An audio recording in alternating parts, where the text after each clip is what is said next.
গতকালকে সকালবেলা একটা সংবাদ সম্মেলন হয়েছিল এবং সেখানে আমাদের ৬ দফা দাবি উপস্থাপন করা হয়েছিল।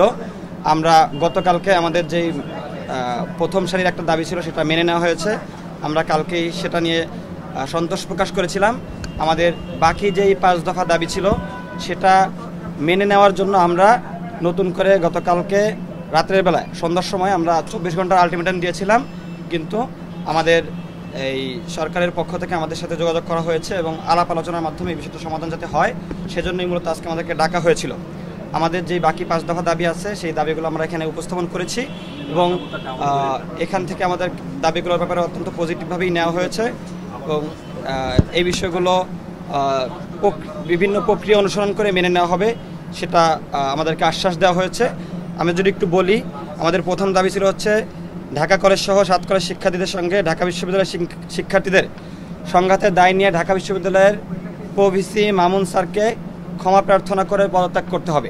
এই বিষয়টি নিয়ে কথা বলা হয়েছে হচ্ছে এখন থেকে ঢাকা কলেজ সহ 7 কলেজ সংশ্লিষ্ট কোনো কমিটির সাথে প্রভিসি মামুন স্যার আর কোনোভাবে কানেক্টেড থাকবে না, এই কথাটা বলা হয়েছে। এবং ঢাকা পদত্যাগের যে বিষয়টা, এটা ঢাকা বিশ্ববিদ্যালয়ের যে ভিসি স্যার আছে এবং সেখানকার যে প্রক্রিয়া সেই প্রক্রিয়া অনুসরণ করে এই বিষয়টা আগানো হবে আলাপ আলোচনার মাধ্যমে। ওই দিন যে সকল শিক্ষার্থীরা জড়িত ছিল ওইখানে উপস্থিত ছিল তাদের সাথে আলাপ আলোচনার মাধ্যমে এই বিষয়টা আগানো হবে। ২ নম্বর দাবি ছিল আমাদের ঢাকা কলেজ শিক্ষার্থী রাকিবকে হত্যার উদ্দেশ্যে হামলাসহ ঢাকা কলেজের শিক্ষার্থীদের উপরে নিউ মার্কেট থানা পুলিশের যে আক্রমণ সেটার বিরুদ্ধে বিভাগীয় তদন্ত করে ব্যবস্থা নেওয়ার যে বিষয়টা, সেখানে তদন্ত করার জন্য ৩ দিন সময় নেওয়া হয়েছে। এই ৩ দিনের মধ্যে যারা জড়িত তাদের বিরুদ্ধে কঠোর ব্যবস্থা নেবে বলে আমাদেরকে বলা হয়েছে। আমাদের ৩ নম্বর দাবি যে ছিল ওই দিন আমাদের নারী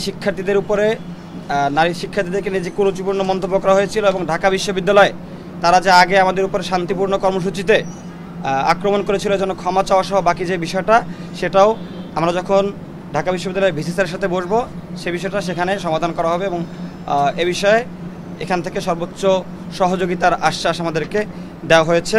চতুর্থ যে দাবিটা আমাদের অধিভুক্তি বাতিল, এটা গতকালকে হয়ে গিয়েছে, এটা নিয়ে আমরা কিছু বলতে চাচ্ছি না। আমাদের পঞ্চম যেই দাবিটা ছিল যে এই সামগ্রিক বিষয়টা মিটমাট করার জন্য শিক্ষার্থী উপদেষ্টা নাহিদ ইসলাম সহ যাদের সাথে বসার যে বিষয়টা সেটা আজকেই বসা হলো, এটাও মেনে নেওয়া হয়েছে। ষষ্ঠ যে দাবিটা ঢাকা বিশ্ববিদ্যালয় সংশ্লিষ্ট এরিয়ায় ঢাকা বিশ্ববিদ্যালয়ের বাহিরে যে সাধারণ শিক্ষার্থীরা আছে এবং সাধারণ জনমানুষ আছে তাদেরকে যে এতদিন ঢুকতে দেওয়া হইতো না, এই বিষয়টা আমরা বলেছিলাম যে এখন থেকে সিটি কর্পোরেশনের রাস্তা সবার জন্য উন্মুক্ত করে দেওয়া হবে। আমাদেরকে জানানো হয়েছে যে এটা ইতিমধ্যে সবার জন্য উন্মুক্ত করে দেওয়া হয়েছে। মোটামুটি আমাদের সব দাবিগুলোর বিষয়ে অত্যন্ত পজিটিভ এবং যেগুলো তাৎক্ষণিক মানে পূরণ করা সেগুলো পূরণ করা হয়েছে। এখন আমরা হচ্ছে যে বলেছিলাম যে ২৪ ঘন্টা পরে আমরা ৭ কলেজের সামনের থেকে ঢাকা বিশ্ববিদ্যালয়ের বাস সহ অন্যান্য বাস যে চলতে দিব না সহ যে কর্মসূচি এবং নিউ মার্কেট থানা ঘেরাও যে কর্মসূচি দিয়েছিলাম সেই কর্মসূচি আমরা প্রত্যাহার করে নিলাম।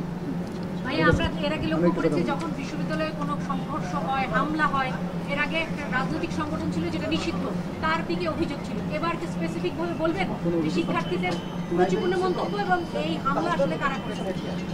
আচ্ছা, এটা যদি বলি, আমরা এখানে বিভিন্ন দলের বিভিন্ন মানুষের ইনভলভমেন্ট থাকতে পারে এবং পুরো বিষয়টার জন্য আমি ঢাকা বিশ্ববিদ্যালয়ের যে প্রভিসি স্যার আছেন তাকে দায়ী করব।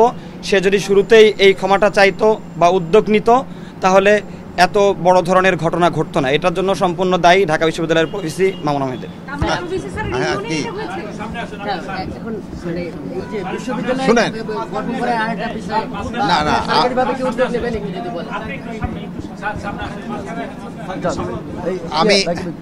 আমি একসময় ঢাকা কলেজের আমিও শিক্ষার্থী ছিলাম। তা আজকে আমার 2 ছোট ভাইয়ের সাথে আমার আবার এই ঢাকা কলেজের পুরানো দিনের অনেক স্মৃতি নিয়ে আলাপ হলো এবং তাদের যে কতগুলি দাবি ছিল এবং সমস্যা ছিল এগুলি নিয়ে আমাদের পুঙ্খানুপুঙ্খানু আলাপ হয়েছে এবং আমার ছোট ভাই যেটা বললেন এইগুলি উনি যেটা বলছে এটা সবই ঠিক এবং এইভাবে আমরা এইগুলি ব্যবস্থা নেব। তা আপনারা সবাই সবাই ভালো থাকেন, দোয়া করি। আল্লাহ হাফেজ।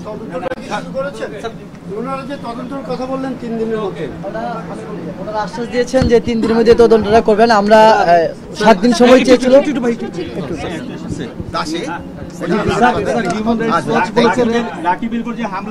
ডিজাইন, এলিগেন্স, বিউটি, সেরা পণ্য সবার জন্য জেভিকো।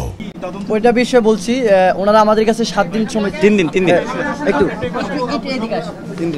রাকিবের উপর যে হামলাটা হয়েছে সেটি ন্যাক্কারজনক একটি ঘটনা।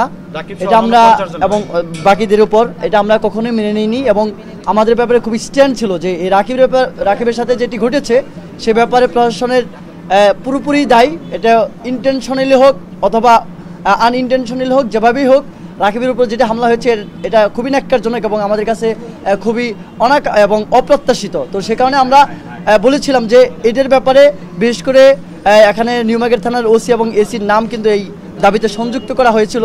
তো সেই জায়গা থেকে তারা আমাদের কাছে 7 দিন সময় চেয়েছিল। আমরা বলছি না, 7 দিন সময় দেওয়া সম্ভব না, তাহলে উদ্ভূত পরিস্থিতি এই মুহূর্তে নিয়ন্ত্রণ করা সম্ভব হবে না। সে কারণে আমরা বলেছি যে এটাকে আরও কমিয়ে এনে যদি 24 ঘন্টার মধ্যে করা যায় তাহলে সবচেয়ে ভালো। পরে তারা বলছে যে না, একটি তদন্তের ব্যাপার, তদন্তে তো দ্রুতই সম্ভব হয় না। তো সে কারণে তারা আমাদের কাছ থেকে 3 দিনের সময় নিয়েছেন। আমরা 3 দিনের সময় তাদেরকে আমরা 3 দিনের সময় দিয়েছি। আশা করি এই 3 দিনের মধ্যে থেকে রাকিবের ব্যাপারে যে হামলাটা হয়েছে সেই হামলার সুষ্ঠু তদন্ত করে একটা সুষ্ঠু বিচার হবে, সেই প্রত্যাশা আমরা কর্তৃপক্ষের কাছ থেকে চাচ্ছি। আশা করি সেটি সম্ভব হবে।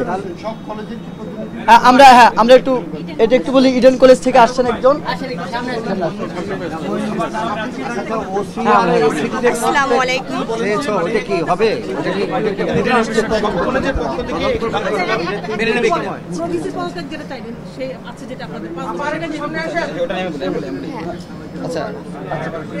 প্রভিসির যে বিষয়টা সেটা স্বরাষ্ট্র মন্ত্রণালয়ের সাথে সম্পৃক্ত না, সেটা ঢাকা বিশ্ববিদ্যালয়ের স্বতন্ত্র একটা বিশ্ববিদ্যালয়।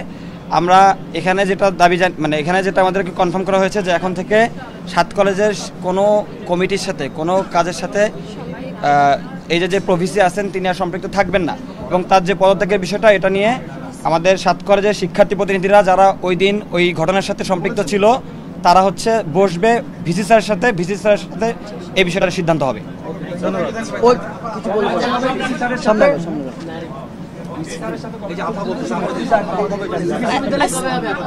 আসসালামু আলাইকুম। সাদিয়া ফ্রিনমো, ইডেন মহিলা কলেজ। আপনারা ইতিমধ্যেই শুনেছেন আমাদের ঢাকা কলেজের 2 প্রতিনিধি ভাই বলেছেন যে আমাদের আসলে যে 5 দফা দাবি 6 দফা দাবি ছিল তার একটি তো গতকাল মেনে নেওয়া হয়েছে এবং বাকি যে 5টি দাবি ছিল সে বিষয়েও আমাদের সাথে এখানে ফলপ্রসূ পজিটিভ একটি মতামত বা আলোচনা সভা হয়েছে। আমরা আশা করছি তার পজিটিভ সিদ্ধান্তই আসবে এবং আমাদের বিশ্ববিদ্যালয়ের যে ঘটনাটি আমি আমাদের 7 কলেজের সকল শিক্ষার্থীকে বলতে চাচ্ছি যে সকলকে অভিনন্দন, তোমরা একটা নতুন বিশ্ববিদ্যালয় পাচ্ছ। এটা আসলে 100% সঠিক।